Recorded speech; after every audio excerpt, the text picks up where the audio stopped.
వర్ధిల్లాలి 138వ మేడే విజయవంతం చేయాలి 138వ మేడేలు విజయవంతం చేయాలి 138వ మేడేలు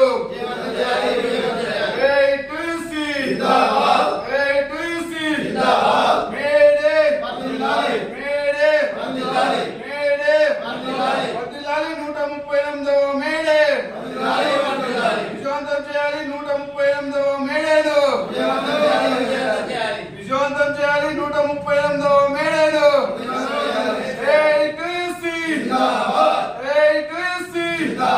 జిందాబాద్ జిందాబాద్ జిందాబాద్ జిందాబాద్ కార్మికుల ఐక్యత కార్మికుల ఐక్యత కార్మికుల ఐక్యత ప్రపంచ కార్మికులారా ప్రపంచ కార్మికులారా అట్లా ఇస్తారా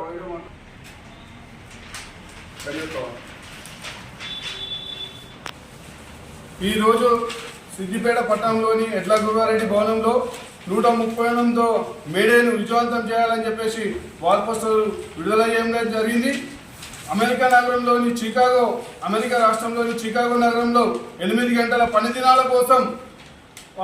కార్మిక లోకం కథలు తొక్కితే పోలీసులు ఆ పెట్టుబడిదారి గుండాలు జరిపిన కాన్పుల్లో కార్మిక వర్గం ఎంతో మంది అమరులైనారు. ఆ అమరులైనటువంటి కార్మికుల రక్తంతో తడిసిన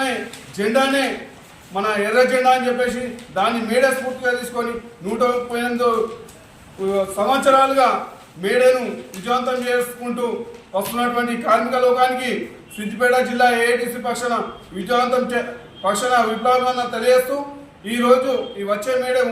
ఫస్ట్ రోజు సిద్దిపేట పట్టణంలోని మన ఎడ్ల గురువారెడ్డి భవనంలో ఏఐటీసీ జెండాను ఆవిష్కరించి పురవీధుల గుండా ర్యాలీ నిర్వహించి సిద్దిపేటలో ఒక 4-5 స్థలాలలో ఏఐటీసీ కార్మికులు అందరూ ఏఐటీసీ జెండా ఎగరవేయాలని కూడా కోరుతూ, అలాగే మండలంలో ప్రతి గ్రామంలో కూడా ఏఐటీసీ తోరణాలు ఏఐటీసీ జెండాతోటి మేడేకు స్ఫూర్తి తీసుకొని కార్మికులకు అంతా విజయవంతం చేయాలని కూడా కోరుకుంటా ఉన్నాం.